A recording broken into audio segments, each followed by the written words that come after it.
जब हम अपने सारे कर्मों को यदि भगवान से जोड़ देंगे तो ऐसा कोई कर्म ना होगा जो हम ऐसा कोई गलत कर्म ना होगा, ऐसा कोई गलत कर्म होगा ना होगा जो हम ना करेंगे। यानी कि जब हम अपने सारे कर्मों को भगवान से जोड़ देंगे तो वो हम गलत कर्म नहीं कर सकते। यदि आप अपने भोजन को भगवान से जोड़ दें तो जो भगवान चाहेंगे वही आप खा सकते हैं। यदि आप अपनी वर्ता या अपनी श्रवण को भगवान से जोड़ दे तो भगवान जो चाहेंगे आप वही सुन सकते हैं। और अपनी वाणी को यदि भगवान से जोड़ दे तो जो भगवान चाहेंगे वही आप बोल सकते हैं, क्योंकि आपको ये विश्वास रहेगा कि भगवान तो कण कण में है। यदि मैं गलत बोलूँगा, मैं गलत सुनूंगा, मैं गलत देखूंगा तो मेरा कृष्ण मुझे क्या कहेंगे, वो मुझे कैसे देखेंगे, किस दृष्टि से हमें देखेंगे। तो अपने सभी कर्मों को भगवान से जोड़ देना, यानी कि अपनी सभी कर्मों को धर्म से ही जोड़ देना मोक्ष का कर्म बन जाता है। तो ये भागवत परम हंसों की संगीता है जिसमें बताया गया है कि अपने सभी कर्मों को भगवान से जोड़ दो। यदि पानी में डूब जाए तो मृत्यु निश्चित है, पानी में यदि डूब जाए तो फिर मृत्यु निश्चित हो जाती है, और भगवान की भक्ति में यदि डूब जाए तो फिर मुक्ति भी निश्चित हो जाती है। अंतर इतना ही है, पानी यानी कि आप भी संसार की माया में डूब जाए तो मृत्यु निश्चित है। फिर पुनर्जन्म पुनर्विमरणम पुनर्विजनने जठरे शरणम भज गोविंदम भज गोविंदम भज गोविंदम। संसार की माया का अर्थ ये नहीं कि आप संसार को छोड़ ही दे। संसार की माया का अर्थ ये नहीं कि आप अपनी पत्नी को ही छोड़ दे, आप अपने पुत्र को ही छोड़ दे, या अपने घर को ही छोड़ दे, इसे या अपने कर्म से भी बाहर निकल जाना संसार की माया नहीं कहलाता है। और भगवान तो कहते भी है कि जो अपने कर्मों को त्याग देता है फिर उनसे बड़ा मूर्ख और कोई नहीं होता। तो संन्यास यानी कि संसार की माया से बाहर निकलना का अर्थ क्या होगा? तो संसार की माया से बाहर निकलने का अर्थ यही होगा कि हम सभी व्यवहार करें, लेकिन व्यवहार करते हुए किसी को अपना न माने, क्योंकि संसार व्यवहार का है। लेकिन हम संसार से प्रेम कर लेते हैं, गलती यहीं पर हो जाती है। संसार को बुद्धि देने की आवश्यकता है, लेकिन हम संसार को मन दे बैठते हैं, दिल दे बैठते हैं, फिर गलती यहीं पर हो जाती है। अच्छा बताइए, हमारी बुद्धि में जो होगा वो जल्दी बाहर निकलेगा या हमारा मन में होगा वो जल्दी बाहर निकलेगा? जो हमारी बुद्धि में होगी वो जल्दी बाहर निकल जाएगा, जो हमारा मन में बैठा पड़ा है वो जल्दी बाहर नहीं निकल सकता, वो जल्दी बाहर नहीं निकल सकता। जो हमारी बुद्धि में वो जल्दी बाहर निकल जाएगी, क्योंकि बुद्धि हमारी स्मरण शक्ति कमजोर होगी, हम भूल भी सकते हैं, लेकिन जो मन में बैठा पड़ा है तो फिर वो उन्हें बाहर निकाल देना फिर संभव नहीं होता। उसी तरह हम सब गलती यहीं पर कर देते हैं।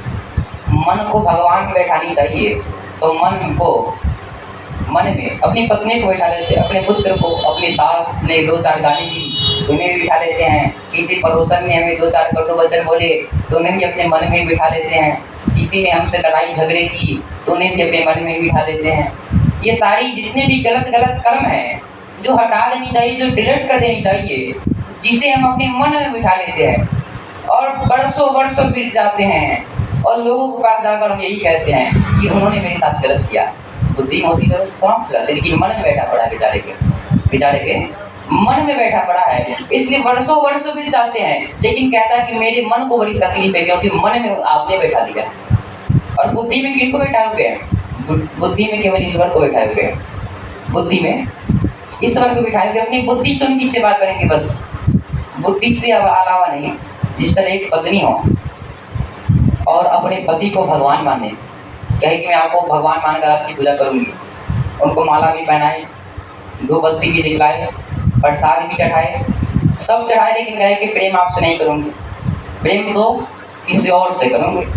भाई आपकी पूजा करूंगी, आप तो पति परमेश्वर भगवान है, आपकी पूजा करूंगी, लेकिन प्रेम आपसे नहीं करूंगी, प्रेम किसी पर पुरुष से करूंगी। तो क्या आप पति चाहेंगे? पति चाहेंगे भाई तू अपनी माला भी रख, तू अपनी मिठाई भी रख, सब कुछ रख, लेकिन प्रेम मुझसे कर, यही तो चाहेंगे पति। या आप पत्नी भी कर लीजिए, पति भी पत्नी की पूजा करेंगे, तुम देवी हो साक्षात, तुम्हारी पूजा करेंगे, लेकिन प्रेम किसी और से करेंगे, किसी और देवी से प्रेम करेंगे, क्या पत्नी भी चाहेगी? जरा इस संसार के लोग जब प्रेम के भूखे हैं, संसार के लोग वस्तु के भूखे नहीं है कि तुम्हारी सिर्फ पूजा करो या माला चढ़ाओ, लेकिन प्रेम किसी और से करो। अंतर यही हो जाता है कि हम सब भगवान को सिर्फ माला चढ़ाते हैं, मिठाइयाँ चढ़ाते हैं, और प्रेम किसी और से करते हैं। प्रेम संसार से करते हैं, लेकिन प्रेम इस संसार से करते हैं, लेकिन भगवान से बुद्धि लड़ाते, बुद्धि, सिर्फ बुद्धि। आप जब देखेंगे मंदिर जाएंगे तो कई तो ऐसे व्यक्ति होते हैं जो भगवान को पकड़ने के लिए, भगवान को छूने के लिए इतने उत्सुक हो जाते हैं कि उन्हें पता ही नहीं चलता कि हमारे बगल में जो भक्त होंगे शायद वो न पता कहीं उसके पैर हाथ भी टूट जाए, कहीं वो कुचले भी जाए, उन्हें ये ध्यान ही नहीं रहता। इतना स्वार्थ में अंधे हो जाते हैं कि भगवान को मैं पकड़ लूं। अरे मूर्ख व्यक्ति, तुम्हारे अंदर इतनी शक्ति कहाँ है कि तुम ईश्वर को पकड़ लो। भगवान के मंदिर जानी चाहिए, कभी भगवान को पकड़नी ना चाहिए, अपने दोनों हाथ खड़े करके अपने आप को समर्पण कर देनी चाहिए कि हम में इतनी बल नहीं कि मैं आपको पकड़ सकता हूँ, हम में इतनी शक्ति नहीं कि मैं आपको देख सकता हूँ। जरा सोचिए, तो भगवान ने अपनी विराट स्वरूप देखा, अर्जुन को दिखाए, तो क्या अर्जुन देख पाए? अर्जुन को कहा कि हमें कुछ दिखता ही नहीं है, तो भगवान ने उसे दिव्य नेत्र प्रदान किया, और दिव्य नेत्र से जब अर्जुन ने देखा तो कहा कि हमें तो आपका आदि मध्य और अंत पता ही नहीं चलता। तो भगवान को जब अर्जुन न देख सके, भगवान को जब बड़े बड़े ऋषि और मुनि न समझ सके और न पकड़ सके, तो क्या हम भगवान को पकड़ सकते हैं? भगवान को पकड़ा नहीं जा सकता है। अपने दोनों हाथ खड़े कर देने चाहिए और अपने आप को समर्पण कर देनी चाहिए कि गोविंद मैं आपको नहीं पकड़ सकता, तो क्या होगा, आप ही मेरे दोनों हाथ पकड़ कर इस भवसागर से पार लगा दीजिए। जिस तरह छोटी छोटी नाली हो, तो यदि बच्चे यदि अपनी माँ की हाथ पकड़े तो हो सकता है कि बच्चे की हाथ माँ से छूट सकती है, लेकिन माँ अपने बच्चे की हाथ पकड़ ले तो संभव नहीं है कि माँ छोड़ देगी, संभव नहीं है कि माँ अपने बच्चे की हाथ छोड़ देगी। उसी तरह जब हम भगवान को पकड़ते हैं तो हो सकता है कि माया और मोह की और अहंकार की इस बुद्धि में हम भगवान की दामन यानी कि भगवान का हाथ छोड़ दे, लेकिन यदि भगवान हमारी हाथ पकड़ दे तो ये संभव नहीं कि छोड़ते हैं, क्योंकि भगवान जो जल्दी किसी को पकड़ते नहीं हैं, और जिसे एक बार पकड़ दे फिर उसे छोड़ते भी नहीं। पूतना को तो भगवान ने पकड़ा, पूतना को भगवान ने पकड़ा। पहले तो पूतना गई वेश बदल कर एक अप्सरा बनकर गई, भगवान ने दोनों नेत्र बंद कर दिए, क्योंकि तुम कपटी हो, जैसा तुम्हारा रूप रंग है वैसा तुम बनकर मेरे पास नहीं आई हो, और हम सब ऐसे ही है। हनुमान जी भी वेश बदल के गए राम जी को प्रणाम करने, राम जी उठाए थे, क्योंकि भगवान को कौन सा परम भक्त प्रिय है। निर्मल मन जन सोहि पावा, मोहि कपट छल छिद्र न भावा। जिसकी व्यक्ति के अंदर कपट है, छल है, छिद्र है, भले वो सोना दान कर दे, चांदी दान कर दे, या हमें फूलों से सजा दे, या सोने की मंदिर क्यों न बना दे, मैं उन्हें कभी प्राप्त नहीं हो सकता। रावण की तो लंका ही सोने की थी, था बड़ा खचाखच सोना लंक की दीवार में, रत्ती भर मिला न रावण को मरती बार में, न करना विमान धन दान का, धड़ भी न गिला तो धर्म बचा किस काम का, धड़ भी न रहा तो धन बचा किस काम। तो पूतना और हनुमान जी और शूर्पणखा जो थे, दरअसल शूर्पणखा भी अपनी वेश बदल कर गई तो राम जी से स्वीकार न किए, क्योंकि वह जैसी राक्षसी थी वैसी गई नहीं, अप्सरा बनकर गई। हनुमान जी जैसे थे गंधर्व वैसे बनकर गए नहीं, एक साधु का वेश बनाकर गए, संत का वेश बनाकर। और इधर पूतना भी गई तो पूतना जैसी थी वैसी गई नहीं, मारने की दृष्टि से गई थी, लेकिन मारने की दृष्टि से नहीं गई, अपनी वेश बदल ली, मन में कुछ और तन में कुछ और। तो उधर शूर्पणखा गई, फिर भी राम ने स्वीकार नहीं किया। इधर हनुमान जी आए अपनी वेश बदल कर, फिर भी श्री राम जी ने उठाया नहीं। और जब हनुमान जी अपनी वेश को बदले तब जाकर श्री राम ने अपने गले से लगाया, और जब पूतना अपनी वेश बदल कर आई तो भगवान कृष्ण अपने दोनों आंखें बंद कर दिए, मानो भगवान कहते जो कामी है, जो क्रोधी है। इसलिए तो कबीर जी कहते हैं कामी क्रोधी लालची इनसो भक्ति न होए, भक्ति करे कोई सूरमा जाति वरण को खोए। जिस व्यक्ति जो कामी है, जो क्रोधी, जो लालची, जो कपटी है, कामी क्रोधी लालची इनसो भक्ति न होए, ये सब भक्ति का दिखावा कर सकते हैं, भक्ति का पाखंड कर सकते हैं, भक्ति का ढोंग कर सकते हैं, लेकिन उनसे भक्ति होने वाली नहीं है। कामी क्रोधी लालची, क्योंकि जो कामी है वो उनका मन भगवान में लग ही नहीं सकता, क्योंकि भगवान में लगेगा और किसी स्त्री को देखेंगे फिर उसका मन स्त्री में लग जाएगा। कामी क्रोधी, जो क्रोधी बेचारे हैं, जो क्रोधी है, भगवान का भजन करते रहेंगे लेकिन थोड़ी गलती हो जाए तो फिर उसमें भी क्रोध करने लगेंगे। एक बार औरंगजेब नमाज पढ़ रहा था, मुगल शासक नमाज पढ़ रहे थे, तो जैसे एक हिंदू व्यक्ति था जो भगवान कृष्ण के बड़े भक्त थे, वह भगवान कृष्ण के बड़े भक्त थे, वो झूमते हुए जा रहे थे। अब वो तो कहते कि प्रेम की रीत केवल प्रीतम ही जाने, जो प्रेम में अपने आप को मग्न कर देता है, जो कृष्ण प्रेम में, कहते हैं कि यदि गूंगे को रबड़ी की स्वाद कैसी है उन्हें चखा दी जाए और गूंगा बोलता नहीं है तो वर्णन नहीं कर सकता कि रबड़ी की स्वाद कैसी है। वो जब दूसरा व्यक्ति खाएगा तभी तक पता चलेगा कि कैसी है। तो जब तक हम संसार को पकड़े हैं तभी तक हमें संसार से सुख मिलते हैं, तो हमें लगता है यही सब कुछ है। लेकिन जिस दिन हमें भगवान का स्वरूप दिखने लगेगा, जिस दिन भगवान की दीदार यानी कि भगवान से प्रेम हो जाएगा, उसी दिन ये संसार की स्वरूप और संसार की रंग बिल्कुल फीका पड़ जाती, बिल्कुल फीका। तो और जब नमाज पढ़ रहे थे, इधर से एक कृष्ण भक्त था, वो मग्न होकर जा रहा था झूमते हुए। तो नमाज जो पढ़ रहा था नीचे बैठकर चटाई पर, उनकी पैर, जो कृष्ण जो भक्त थे, भगवान कृष्ण का जो भक्त था, उनका पैर नमाज पढ़ रहा था उनके शरीर में फेंक गया।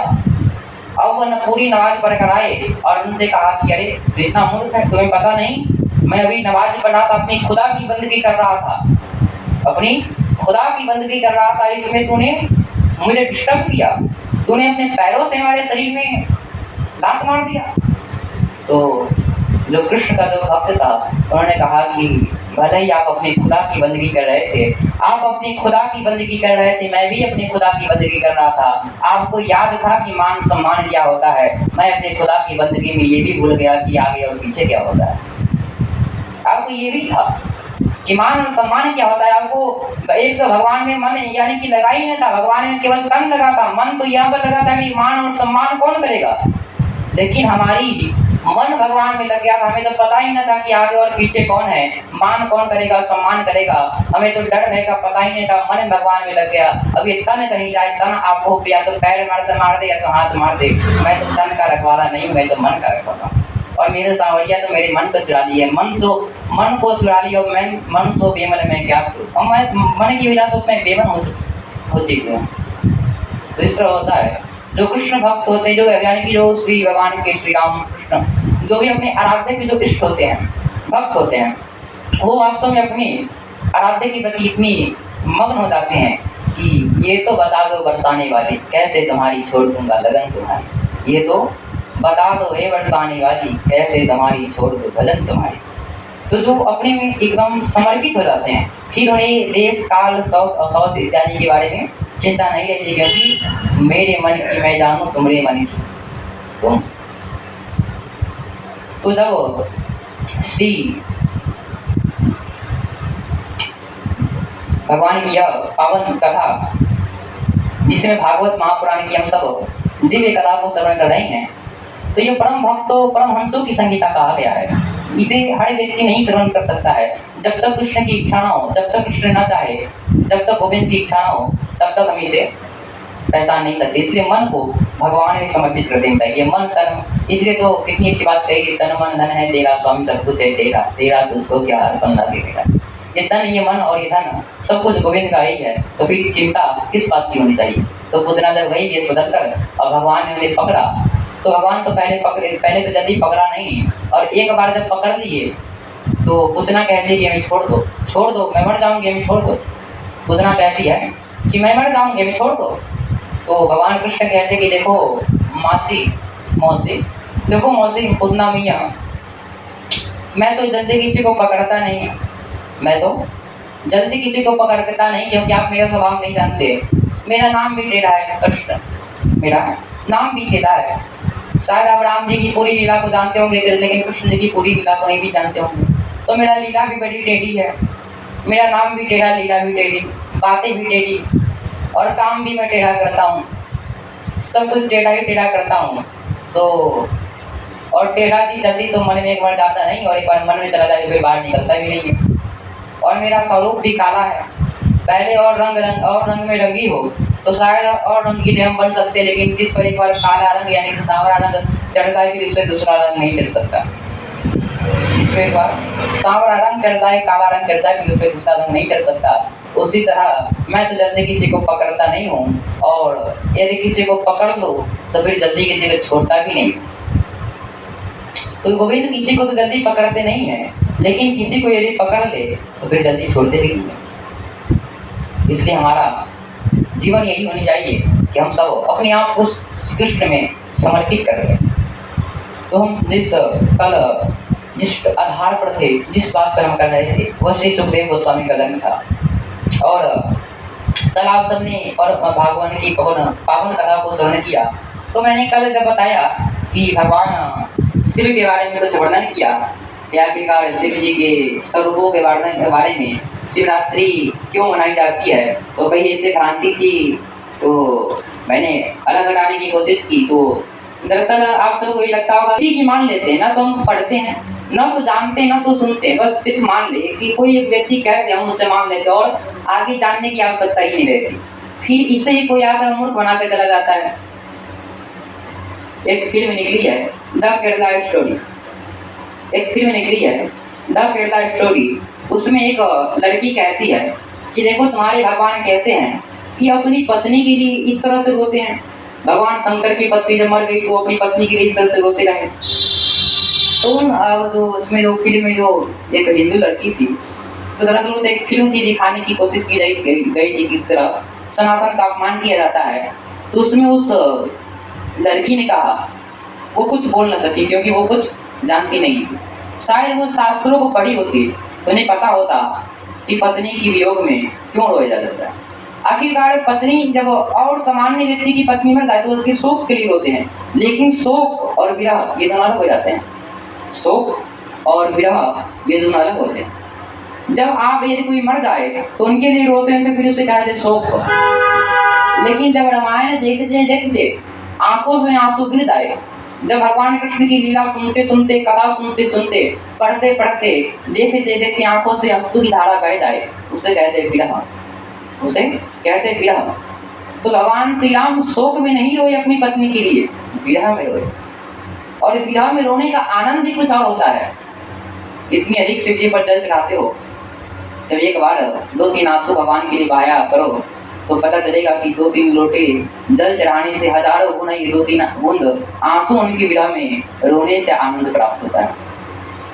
भगवान की याद में रोने से वह विरह, वो वेदना ही कुछ और होती है। गोपियां कहती है कृष्ण जब से तुम वृंदावन में जन्म लेकर आए हो तब से सब सुखी है। ये लता पता, ये हमारे माँ, ये तुम्हारे पिता नंद बाबा, ये माँ यशोदा, ये सब सुखी है, केवल मैं दुखी हूँ।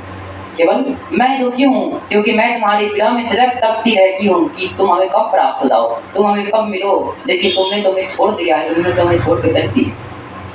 सब सुखी है तुम्हारे चरणों की कृपा कर, लेकिन केवल मैं दुखी हूँ। तो कृष्ण की विरह में रोना भी, और हमारा हृदय, हम सबका हृदय इतना पत्थर का है कि भगवान की याद में कभी 2-3 आंसू भी नहीं बहते। संसार की याद में तो ऐसे आंसू बहाते बहाते न पता रुमाल भी बीत जाते हैं। तो इसलिए संसार की यादें में रोने से अच्छा है कि भगवान की यादें में रो जाए। तो द केरला स्टोरी में जब फिल्म निकली हुई थी उसमें बताया गया था कि भगवान शंकर जिस तरह अपनी पत्नी की विरह में रोए, तुम्हारे कैसे भगवान है। तो पहले तो ये समझनी चाहिए कि वास्तव में भगवान की लीला थी। जब भगवान श्री राम अपनी पत्नी की विरह में रोए तो माँ सती जब परीक्षा करने गई और माँ सती जब परीक्षा में फेल हो गई तो वापस जब लौट कर आई तो इधर भगवान शंकर ने भी सोचा कि भगवान मेरी आराध्य, मेरी श्री राम अपनी पत्नी की विरह में रो रहे हैं, अपनी पत्नी की विरह में रो रहे हैं, तो क्यों ना मैं भी उनकी। आखिरकार ये विरह का रोने का आनंद क्या होता है। यदि कोई वृंदावन से घूम कर आए और आप उनसे पूछे कि वृंदावन का वर्णन कीजिए, वर्णन नहीं कर सकता है क्योंकि उन्होंने अपनी आंखों से जो जो देखा है। तो आंखों से जो जो देखा है तो वो तो आंख के पास तो मुंह नहीं है कि आंख वर्णन कर दे, और मुंह से जो बोला है तो मुंह के पास तो आंख नहीं है जो वो बता दे। तो आंखों से जो जो देखा है उसे अपनी वाणी से प्रकट नहीं कर सकता है। उससे आप जाकर प्रत्यक्ष रूप में देखेंगे तभी आपको आभास हो सकता है। तो उसी तरह भगवान इसी को सोचे कि हमारे आराध्य, हमारे श्री राम अपनी पत्नी की विरह में इस तरह रो रहे हैं, आखिरकार इस विरह में रोने का आनंद क्या होता है। तो उन्होंने सोचा कि शायद मैं भी इस फल को तड़प सकूं, मैं भी इस आनंद को थोड़ा तक। तो भगवान शंकर भी अपनी पत्नी की विरह में रोने लगे।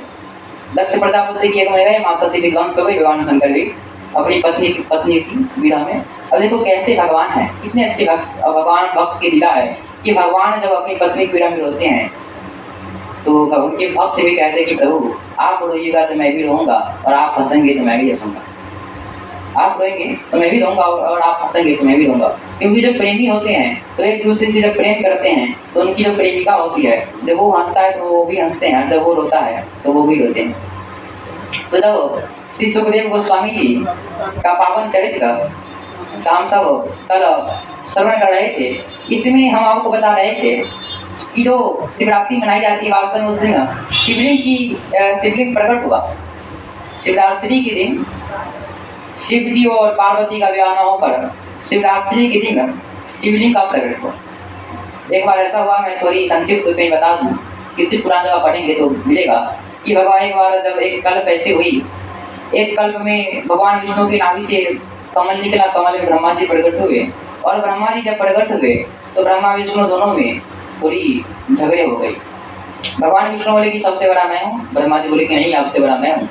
दोनों में जब बात विवाद ऐसे ही चलती गई तो ये ब्रह्मा और विष्णु ऐसे तो मंद बुद्धि वाले नहीं कि आपस में लड़ देंगे, ये साक्षात भगवान है, तो क्या भगवान लड़ देंगे? नहीं, ये भगवान की लीला है। दरअसल जब आपस में लड़ेंगे तो आपस में कोई ना कोई कारण होगा, कार्य होगा, तो उसके पीछे कोई ना कोई रहस्य, यानी कि उसके बाद कोई ना जरूर कुछ निर्माण होगी। ये दोनों जब आपस में युद्ध करने लगे तो इनके बीच से एक अग्नि स्तंभ प्रकट हुआ, एक और ब्रह्मा एक और विष्णु, और बीच में अग्नि स्तंभ शिवलिंग प्रकट हुआ। और भगवान ब्रह्मा हंस का रूप बनाकर शिवलिंग को ऊपर ढूंढने चले गए कि स्थान कहाँ है, और भगवान विष्णु बराह का रूप लेकर नीचे उतरने लगे कि आखिरकार शिवलिंग का आधार यानी कि अंत कहाँ पर है। लेकिन सैकड़ों वर्ष बीत गए, न तो ब्रह्मा जी को ऊपर समाप्ति मिली, न तो भगवान विष्णु को नीचे समाप्ति मिली। अब दोनों वापस आए। अब ब्रह्मा जी सोच रहे हैं कि यदि भगवान विष्णु को यदि शिवलिंग का यदि नीचे वाला अंत मिल गया होगा तो हमसे प्रथम पूज्य वो हो जाएंगे, और हमसे प्रथम पूज्य वो हो जाएंगे तब तो हमसे बड़े हो जाएंगे। इसलिए ऊपर से एक केतकी का फूल लग रहा था। केतकी का फूल से ब्रह्मा जी कहते हैं कि हे पुष्प, तुम हमारी गवाही दे दो, तुम हमारी गवाही दे दो कि मैं इस युद्ध में जीत गया। तो केतकी के फूल ने कहा मैं तो आपकी गवाही दे दूंगा, लेकिन इससे हमें मिलेगा क्या? ब्रह्मा जी ने कहा कि तुम मुझे सबसे प्रिय पुष्प होगे, तुम मेरी सबसे प्रिय पुष्प बनोगी। तो केतकी के फूल ने कहा कि बहुत अच्छा चलिए। अब ब्रह्मा जी नीचे आए, केतकी का फूल भी नीचे आया, भगवान विष्णु भी ऊपर आए, दोनों का आपस में मिलन हुई। तो ब्रह्मा जी भगवान विष्णु से पूछते हैं कि आपने शिवलिंग का नीचे वाला आधार का अंत देख लिया है? तो भगवान विष्णु तो धर्म की स्थापना करने के लिए आते, वो तो कभी झूठ बोलते नहीं है, क्योंकि साक्षात भगवान यदि झूठ बोलने लगे तो भी साधारण मनुष्य क्या करेंगे। तो भगवान ने कहा कि नहीं, मैं असत्य नहीं बोलूंगा ब्रह्मा जी, मैंने तो शिवलिंग का अंत नहीं देखा है, ये शिवलिंग कहाँ तक है मैंने इसका अंत ही नहीं देखा है। अब ब्रह्मा जी हंसते हुए बोले कि मैं जानता था विष्णु तुमसे नहीं होगा ये सब काम, मैं जानता था कि तुम्हें इतनी शक्ति है ही नहीं, इसलिए तुम सर्वशक्तिमान नहीं हो। मैंने शिवलिंग का अंत देख लिया, ऊपर वाला भाग। तो कहा कि आपने देख लिया, इसका गवाही कौन है? तो कहा कि इसका गवाही ये जो केतकी का पुष्प है ये है। केतकी का पुष्प ने कहा कि हाँ मैंने देखा है इसका अंत। और उन्होंने झूठी गवाही दी, झूठी गवाही देना महापाप होता है, झूठी गवाही दी। और जब भगवान विष्णु थाली सजाकर ब्रह्मा जी को पूजने के लिए जब आगे बढ़े तो उसी शिवलिंग से ओम शब्द की ध्वनि प्रकट हुई और उनसे सदाशिव प्रकट हुए, भगवान शिव प्रकट हुए। और भगवान शिव ने कहा कि देखो ब्रह्मा झूठ मत बोलो, ये ब्रह्मा झूठ बोलता है, भगवान विष्णु आपसे यह झूठ बोलता है। दरअसल ब्रह्मा जी ने शिवलिंग का अंत देखा ही नहीं है, और ये केतकी का फूल इन्होंने झूठी गवाही दी है, इसलिए पहली सजा तो इन्हें मिलेगी। पहली सजा केतकी को फूल को श्राप दिया। कहते भगवान शंकर पहले अपने माथे पर केतकी का फूल सजा कर रखते थे, अपनी जटा में केतकी का फूल को सजा कर रखते थे, लेकिन श्राप दिया कि हे केतकी का फूल पुष्प, तूने अपराध किया, तूने झूठी गवाही दी है, इसलिए कल से तुम मेरी माथे पर सजते थे, आज से मैं तुम्हें श्राप देता हूँ कि कोई भी व्यक्ति यदि पुष्प केतकी का मेरू मुझे पे अर्पित करेगा तो झूठी गवाही का पाप लगता है, उसी तरह उसी को भी पाप लगेगा। जिसके केतकी का पुष्प भगवान शिव को नहीं चढ़ाया जाता। फिर दूसरा ब्रह्मा जी को कहा कि ब्रह्मा जी आपने तो झूठ बोल दिया और आप सबके परम पितामह होते भी आपने झूठ बोला, इसलिए मैं भी आपको श्राप देता हूँ कि आज से आपकी पूजा नहीं होगी। और मैं आपको बता दूं कि ब्रह्मा जी के पहले 5 मुख थे, पता है? पहले ब्रह्मा जी के 5 मुख थे और ब्रह्मा जी ने अपनी 5वीं मुख से झूठ बोला था। 4 मुख तो चारों बगल से थे और एक मुख ऊपर था, ऊपर सर पर, एक मुख सर पर था, तो 4 चारों तरफ से और एक मुख ऊपर, 5। तो ब्रह्मा जी के पहले 5 मुख थी, तो ऊपर वाला जो मुख था उन्होंने कहा कि मैंने इसकी अंत देख ली। तो भगवान शंकर बोले कि आपने झूठ बोला है और आपके 5 मुख है, 5 मुख में से आपका 5वां मुख ने झूठ बोला है। तो उसी क्षण भगवान शिव ने अपने त्रिशूल से ब्रह्मा जी के 5वें मस्तक को काट दिया, कहा कि आज से आप चतुर्मुखी बनेंगे। 5वां नहीं, क्योंकि जो अंग में रोग लग जाए ये निश्चित है कि उस अंग को काट कर हटा देनी चाहिए, नहीं तो अंग की वो रोग और अधिक फैल जाएगी। लेकिन आपका ये झूठ ये फैल गई तो संसार इससे बर्बाद हो सकता है, इसलिए आपका ये अंग ही हटा दी जाए। तो इसलिए ब्रह्मा जी की पूजा नहीं होती है, केवल पुष्कर के अलावा और ब्रह्मा जी की पूजा नहीं की जाती, क्योंकि भगवान शिव का उनसे श्राप। वेद की कथा है। तो जब श्री सुखदेव गोस्वामी यम प्रदंत मन पेट कृतोद्रव्येन विराह कातर आज वो पुत्रेति तेनवेताम सर्वविदितो सतम सर्वोदहिडै मुनिमानो स्वामी नैमि से सुखमासी विवादम माम दित कथाम रस स्वाद सब सर्वस्वाम को प्रवृत्ता। श्री सुखदेव गोस्वामी का पावन जन्म हुआ और सुखदेव गोस्वामी जब घर गृहस्थी में नहीं उलझना चाहते थे, लेकिन उनके पिता वेदव्यास जी ने कहा कि जाइए पुत्र विवाह कीजिए। अच्छा, विवाह कब करना चाहिए? जब व्यक्ति के अंदर सहनशीलता आ जाए। आजकल के विवाह होते हैं, डिवोर्स हो जाती है, तलाक हो जाती है। तलाक क्यों हो जाती है? त्याग क्यों हो जाता है? त्याग इसलिए हो जाता है क्योंकि व्यक्ति के अंदर सहनशीलता नहीं होती। यदि पत्नी 2-4 गाली दे दे तो पति आग हो जाता है, और पति 2-4 गाली दे तो फिर पत्नी आग हो जाती है। कहते हैं जो स्त्री और पुरुष होते हैं तो एक को बिजली होनी चाहिए तो एक को पृथ्वी होनी चाहिए। एक यदि गर्म रहे तो एक नरम रहे, और एक नरम रहे तो फिर एक गर्म रहे। जब ये दोनों, जब बॉल कब जलती है? बॉल जब बिजली का बल्ब कब जलता है? जब एक गर्म होती है तार और एक ठंडा होता है। और जब एक तार गर्म होती है और एक तार ठंडा होती है तब जाकर प्रकाश होती है। और दोनों यदि ठंडा हो जाए तो भी न जलेगी, और दोनों यदि गर्म हो जाए तो भ्रष्ट हो जाएगी, तो भ्रष्ट हो जाएगी। उसी तरह पति पत्नी में एक यदि पत्नी यदि गर्म हो तो पति को नरम हो जाना चाहिए, और यदि पति गर्म हो तो पत्नी को मान लेनी चाहिए कि हमारे पति नरसिंह भगवान है। यदि पत्नी नरम हो तो पति को गर्म होनी चाहिए, पति यदि गर्म है तो पति को नरम हो जानी चाहिए, क्योंकि यदि दोनों गर्म हो जाएंगे फिर भ्रष्ट हो जाएगी, फिर समाप्ति हो जाएगी। इसलिए जब आगे वाली पीढ़ी यदि अच्छी बनानी हो तो एक को गर्म तो एक को नरम हो, तभी जाकर चल सकता है। तो सहनशीलता होनी चाहिए सबसे बड़ी बात। जब तक हमारे अंदर सहनशीलता ना है तब तक बात पे झगड़े होती जाएगी। एक बार एक व्यक्ति गया कबीर जी के पास। कबीर जी परम संत थे। कबीर जी के पास गए और कबीर जी से कहा, बताइए गुरु जी, मैं विवाह करना चाहता हूँ, हमें योग्यता बताइए कि मैं किस योग्यता से मैं विवाह करूं। तो कबीर जी कहा कि तुम बैठो यहाँ पर, हम थोड़ा अपना कार्य कर लेते फिर तुम्हारे प्रश्नों का उत्तर बताएंगे। अब कबीर दास जी अपनी पत्नी को कहते हैं, अपनी पत्नी को बुलाया और अपनी पत्नी से कहा कि देवी लालटेन लाओ, जरा हमें पुस्तक पढ़नी है, हमें लालटेन लाओ पुस्तक पढ़नी है। उस समय दोपहर का टाइम था और दोपहर में कोई लालटेन मंगवाता है पुस्तक पढ़ने के लिए। उनकी पत्नी ने बिना प्रश्न किए लालटेन जलाकर और कबीर जी को दे दी, कबीरदास जी को, लीजिए बड़ी पुस्तक। वो व्यक्ति बैठा रहा और व्यक्ति के मन में चला गया, लगता है बाबा जी से मैंने जो ज्ञान प्राप्त करना ये पागल है। देखो तो इतनी दोपहर में अंधे है कि इन्हें, और अंधे भी होगा तो इसे अंधेरा ही दिखेगा, फिर लालटेन की आवश्यकता ही क्या है। हमें लगता है गलत गुरु मिल गया, लेकिन फिर भी वो थोड़ा मन मार के बेचारा बैठा रहा। अब उधर से फिर कबीरदास जी बोले कि हे देवी, अपनी पत्नी को कहा कि हे भाग्यवान, जरा हमें एक गिलास दूध लाओ, भूख लगी है। तो उनकी पत्नी गई और गिलास में दूध ली और दूध में चीनी न मिलाकर और नमक मिलाकर लाई, 2 गिलास। एक कबीरदास जी को दिया और एक उस व्यक्ति जो बगल में बैठा हुआ था उन्हें भी दिया पीने के लिए।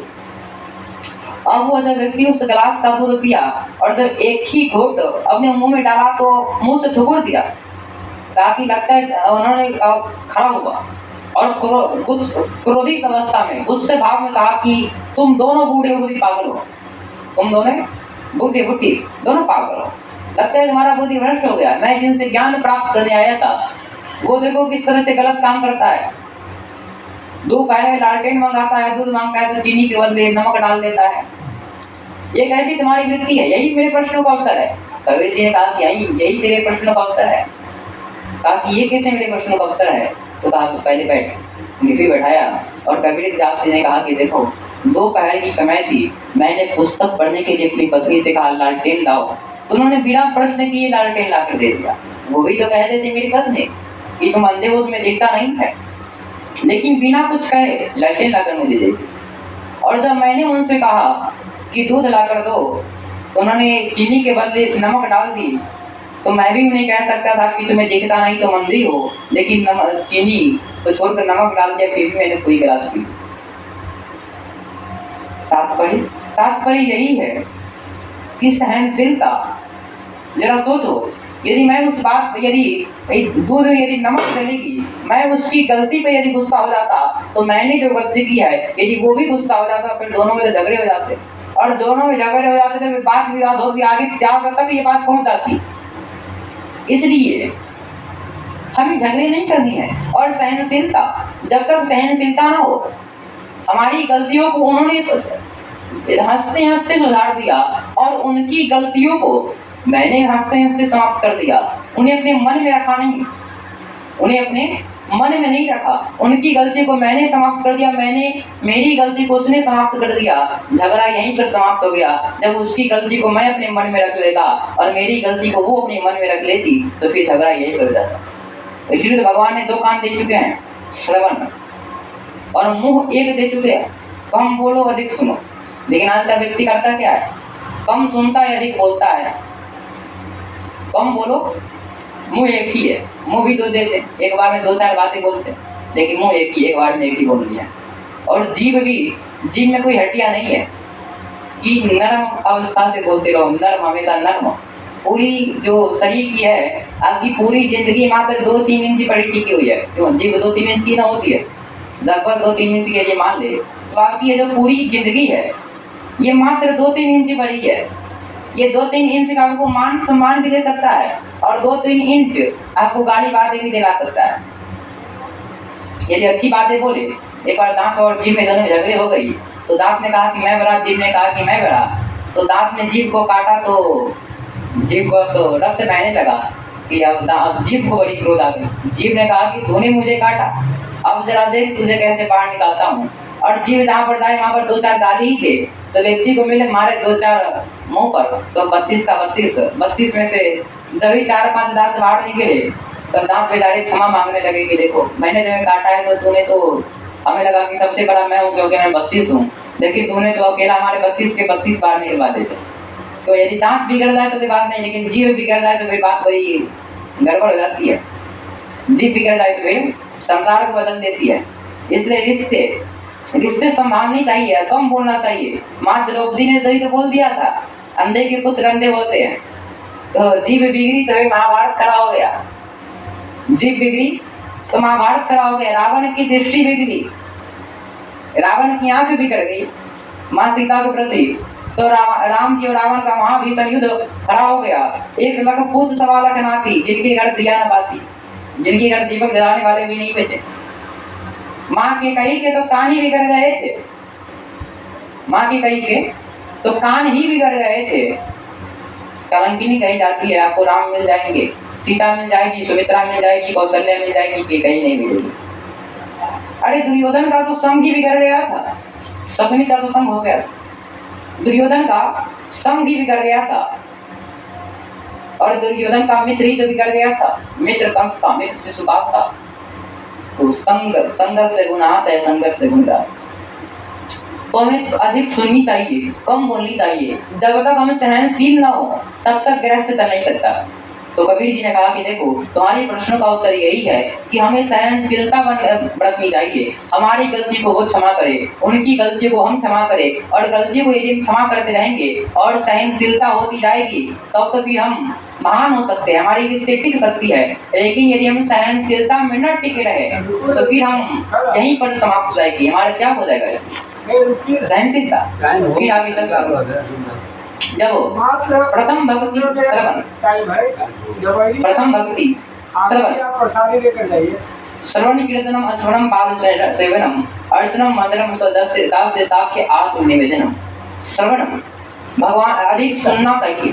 जब आप कहीं जाएंगे और कोई व्यक्ति यदि मिल जाए और वो व्यक्ति मिल जाए, आपको 2-4 गाली दे दे, आप मान के चले आप अपने रास्ते जा रहे हैं अपनी मंजिल की ओर, अपनी मंजिल की ओर जा रहे हैं, रास्ते में आप बैठे हैं, जा रहे हैं आप रास्ते से, कोई दूसरा व्यक्ति आए आपका प्रतिद्वंदी और आपको 2-4 गाली बोले और आप उसे सुन लिए, फिर आपके अंदर क्रोध हुई और फिर आप उन्हें पलट कर जवाब दिए, फिर आपने भी उन्हें 2-4 गाली दी, फिर वो भी आपको दिया, फिर आपने भी उनको दिए। अब बात ऐसी बिगड़ी, फिर झगड़े हो गई, फिर झगड़े तक लड़ाई तक सीमित हो गई और वहां से भी आगे बात बढ़ा। और जब आगे बात बढ़ी, किसी का अंग टूटा फूटा और पुलिस आया और उस व्यक्ति को पकड़कर, दोनों को पकड़कर जेल में ले गया। अब बताइए कि वह जिस मंजिल की ओर जा रहा था लेकिन रास्ते में उन्होंने प्रश्नों का उत्तर दिया, तो आज मंजिल पर न जाकर वह जेल में बंद पड़ा है। कारण क्या है? उन्होंने अधिक बोला है। सुना कम है, बोला अधिक है। सुना कम है, सुनने की क्षमता कम थी लेकिन बोलने की क्षमता अधिक थी। यदि वह 2-4 कोई गाली भी दे देते लेकिन उस बात पर वह ध्यान न देकर सिर्फ वो आगे बढ़ जाता अपनी मंजिल की ओर, अपनी रास्ता की ओर आगे बढ़ जाता तो अपनी मंजिल को तो प्राप्त हो जाता। लेकिन रास्ते में जब 2-4 गाली मिली तो वो उनसे उलझ गया, और जब उनसे उलझ गया तो फिर वह वहीं पर उलझा पड़ा रहा, फिर मंजिल तक जा न सका। उसी तरह जब तक हम संसार में हैं तो हमारा तो मंजिल ईश्वर को प्राप्त करनी है, लेकिन संसार के लोग जब 2-4 बातें कह दे तो हमें उसमें उलझनी नहीं चाहिए कि मैं भी तुम्हें इनका उत्तर दूंगा। हमें अपनी मंजिल तक पहुंचनी है, नहीं तो फिर संसार की जेल में भी बंद होना पड़ेगा। जब आप अधिक पूजा पाठ भी करेंगे तो लोग यही ताने मारेंगे अधिक मीरा बन रही है, अधिक मीरा बन रही है। माला जपेंगे तो बोलेंगे अधिक मीरा बन रही है, तो भाई तुम भी सुपनखा बन जाओ, तुम मीरावन बन जाओ, तुम्हें क्या दिक्कत होता है मेरी मीरा बन रही है। अब भाई लोगों कुछ ही कह दो, लेकिन हमें लोगों की ओर देखनी नहीं है, ये संसार की ओर देखनी नहीं है। हमारा लक्ष्य की हो गोविंद को पाना, हमारा लक्ष्य की हो केवल कृष्ण को पाना। तो प्रथम श्रवण, अधिक सुननी चाहिए। जब तक दृश्य में अधिक सुनी न जाए तब तक बात बन नहीं सकती। भगवान शिव का जब आप परिवार देखेंगे, जब भगवान शंकर का परिवार देखेंगे तो भगवान शंकर का परिवार कितना विचित्र है। भगवान शिव के गले में सांप हो, भगवान शिव के गले में सांप है, और उनका जो पुत्र है कार्तिकेय का वाहन मयूर है, मयूर मोर, और गणेश जी का वाहन चूहा, माँ पार्वती का वाहन सिंह यानी कि शेर, और भगवान शंकर का वाहन वृषभ यानी कि बैल। संस्कृत में बैल को वृषभ कहते हैं और शेर को सिंह कहते हैं, मोर को मयूर कहते हैं। तो ये सब शब्द है, लेकिन ये सब कितने एक दोनों के कट्टर दुश्मन है, कट्टर दुश्मन है ना। मोर सांप को जिंदा खा जाता है, सांप कितना जहरीला, कितना भी जहरीला क्यों ना हो, मोर को यदि नजर पड़ जाए तो सांप को जिंदा खा लेता है, उसे कोई पीक नहीं करता, कोई विष नहीं करता। और वही सांप चूहा को जिंदा खा जाता है। और यदि बैल और शेर आपस में मिल जाए तो बैल की मृत्यु निश्चित है। यानी कि जितने भी परिवार है बिल्कुल विचित्र है, विचित्र चित्र विचित्र विचित्र है। और विचित्र है फिर भी सब एक ही घाट में पानी पीते हैं, फिर भी सब एक ही जगह एक ही घर में रहते। क्यों? ऊपर एक सांप था और नीचे चूहा था, तो चूहा गणेश जी बोले प्रभु यहाँ से चलो, नहीं तो ऊपर वाला नीचे उतरेगा तो मैं नीचा हूँ सो मैं ऊपर चला जाऊंगा। यदि शंकर जी के गले से सांप यदि नीचे उतरेंगे तो नीचे गणेश जी का जो वाहन चूहा है बेचारे नीचे वाले ऊपर चले जाएंगे, ऊपर वाला नीचे उतरा तो नीचे वाला ऊपर चला जाएगा। तो सभी के परिवार बिल्कुल विचित्र है, न तो सांप की चूहे से बनती है, न तो मोर का सांप से बनता है, न तो बैल का शेर से बनता है, किसी का कोई कुछ से नहीं बनता। लेकिन फिर भी सब एक साथ रहते हैं। अंदर इतना ही कि भगवान शिव हमेशा समाधि में रहते हैं। हमेशा मौन रहते हैं। कोई कितना भी कुछ कहे लेकिन अपने आप को हमेशा मौन रहना चाहिए। यदि मौन रहने से भगवान से हमें सिखलाती है कि झगड़े राय वहीं पर कम होते जहाँ पर मौन हो, जहाँ पर मौन हो। माँ सती ने वही परीक्षा लेने भगवान शिव ने डांटा नहीं, मन ही मन उनका त्याग कर दिया। राजा दक्ष प्रजापति ने कई गाली आदि भगवान शिव ने उत्तर नहीं दिया, मन ही मन सहन कर दिया। तो जहाँ पर सहनशीलता आ जाती है, जहाँ पर सहनशीलता ना हो देव बन जाते हैं, और जहाँ पर सहनशीलता आ जाए वो महादेव बन जाते हैं।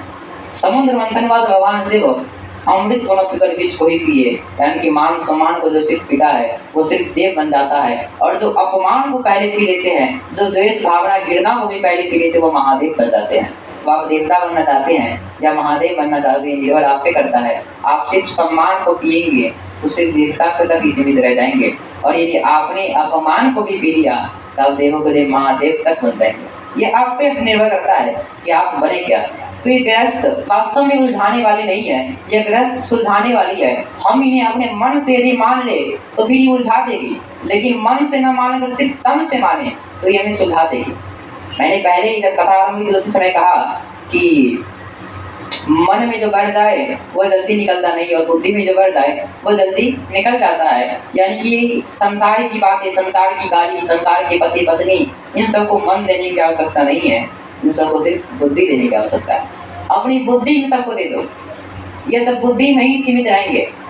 आप यदि किसी का विवाह हो और किसी का विवाह हो और उनके विवाह में आप जाए, और उनके विवाह में जाने के बाद उनकी आप उन्हें एक अंगूठी गिफ्ट करें, एक अंगूठी सोने की अंगूठी दे, तो और फिर जब आपके बेटे के विवाह हो तो आपके मन में तो यही भावना होगी कि मैंने उनसे सोने की अंगूठी दी है तो कम से कम वो भी आकर हमें भी दे।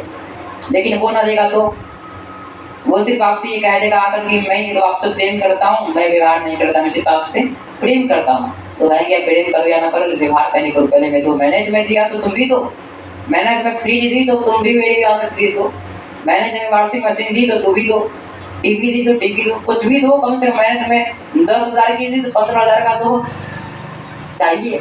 यानी कि संसार को प्रेम नहीं चाहिए, संसार को सिर्फ व्यवहार चाहिए, व्यवहार। अब हम तो वही तो समझा रहे हैं, संसार से प्रेम करने की आवश्यकता नहीं है, संसार सिर्फ व्यवहार करने की आवश्यकता है। संसार को आप कुछ न दे, रुपए पैसे कमा कर न दे, और सिर्फ कहे कि मैं आपसे प्रेम करता हूँ। सुंदर मुनि जन कहे स्वार्थ लागी करे सकते, स्वार्थ के लिए प्रेम करते हैं। तो रुपए पैसे ये स्वार्थ के लिए, तो ये संसार स्वार्थी है, संसार स्वार्थी है, संसार व्यवहारी है। इसलिए संसार से सिर्फ व्यवहार होनी चाहिए। संसार को अपना तन दे दो, अपनी बुद्धि दे दो, और मन को केवल गोविंद में लगा दो, मन को केवल भगवान में लगा दो। और भगवान तो कहते भाव का भूखा हूँ मैं, भाव ही एक सार है, और भाव से कोई गलती मुझे उसका बेड़ा पार है। तो केवल गोविंद भाव मन के भूखे हैं, और इस संसार तन के भूखे हैं। आप इसे कहाँ लगाना चाहते हैं, निर्भर आप पे करता है। इसलिए जब व्यक्ति मरता है तो उसका मोक्ष क्यों नहीं होता, क्योंकि उन्होंने संसार को अपने मन में बैठा चुका है, और जो मन में बैठा होता है वो जल्दी बाहर निकलता नहीं, और बुद्धि में भगवान होते तो वो जल्दी बाहर निकल जाते हैं। इसलिए भगवान को अपनी मन में बिठानी चाहिए, ताकि अंत समय में मरे तो अंत समय में मन में यदि भगवान रहेगा तो मरते समय याद भी रहेगा, और बुद्धि में ये संसार रहेंगे तो पहले ही निकल जाएंगे तो अच्छा ही होगा। क्योंकि संसार के लोग बुद्धि में रहेंगे तो पहले निकल जाएंगे, और अंत में जो मन में रहेगा वो हमेशा अंदर रहेगा, और उनका स्मरण करते हुए यदि अंत में शरीर को पूर्ण करे तो जन्म जन्म मोहि दर्शन कराई, अंत समय हरि नाम राम। जन्मों जन्मों से दर्शन कराने के बाद के अंत समय भगवान का नाम ना आता है। क्यों? क्योंकि भगवान की लीला, भगवान की छवि, भगवान का नाम हमारे मन में बैठा पड़ा नहीं है। जिस दिन हमारे मन में भगवान का नाम बैठ जाएगा उसी तरह संसार की उलझने समाप्त हो जाएगी। तो संसार यानी कि एक जिस तरह की नौकरानी हो, और नौकरानी घर की सारे काम करती है, करती घर की पोछे भी लगाती, बर्तन भी मांजती है, उनके बच्चे को नहलाती धुलाती है, कपड़े पहनाती है, टिफिन लगाती है, स्कूल ले जाती है। लेकिन उस नौकरानी का अपना भी परिवार होता है, उस नौकरानी का अपना भी परिवार होता है। एक डॉक्टर होते हैं, उनमें कई कंपाउंडर होते हैं, कई ऐसे दवाई बेचने वाले भी उनके स्टाफ भी होते हैं। वो सारे हॉस्पिटल को देख रेख करते हैं, साफ सफाई भी करते, बहुत कार्य करते हैं। लेकिन उसका अपना भी परिवार होता है, और नौकरानी की अपनी भी परिवार होती है, अपना भी उसका बेटा होता है, अपना भी उसका पति होता है। लेकिन वह किसी दूसरे के घर पर काम कर रहा है, किस लिए? किस लिए? सिर्फ रुपए के लिए, सिर्फ रुपए के लिए काम करता है। ये नहीं मानता कि मैं इनके पुत्र को नहलाता हूँ तो ये बेटे मेरे ही है, ये नहीं कहता। कि मैं इनके घर का पोछा लगाता हूँ तो ये घर मेरे ही है, कहता नहीं कहता, इसके मन में सदैव यही बन रहता है कि ये घर, ये बेटा, ये पत्नी सब उनकी ही है, मैं तो सिर्फ रुपए के लिए आपको खट रहा हूँ, मैं रुपए के लिए काम कर रहा हूँ, ये मेरे कुछ नहीं है, मेरे तो अपने कोई अपना एक अलग परिवार है। उसी तरह हम संसार में रहे और उसी नौकरानी की तरह सारे संसार की कार्य करे और मन में हमेशा व्यवहार यही होनी चाहिए, ये कुछ अपना नहीं है, ये सब कुछ उनका ही है और हमारा तो अपना कुछ नहीं है, हमारा तो अपना कुछ नहीं है। तो इससे ये लोग भी बन जाएगा और परलोक भी सुधर जाएगा, फिर ये लोग भी, ये संसार भी छोड़ने की आवश्यकता नहीं पड़ेगी। संसार को तन दे दो और भगवान को मन दे दो तो ये लोग भी बन जाएगा और परलोक भी सफल जाएगा। तो आज की हमारी यही बातें देखिए, अपने मन को भगवान में लगाकर और तन को संसार में लगाने की आवश्यकता। बोलिए भक्त वत्सल भगवान की जय, श्री भागवत भगवान की जय, श्री राधा रमन की जय।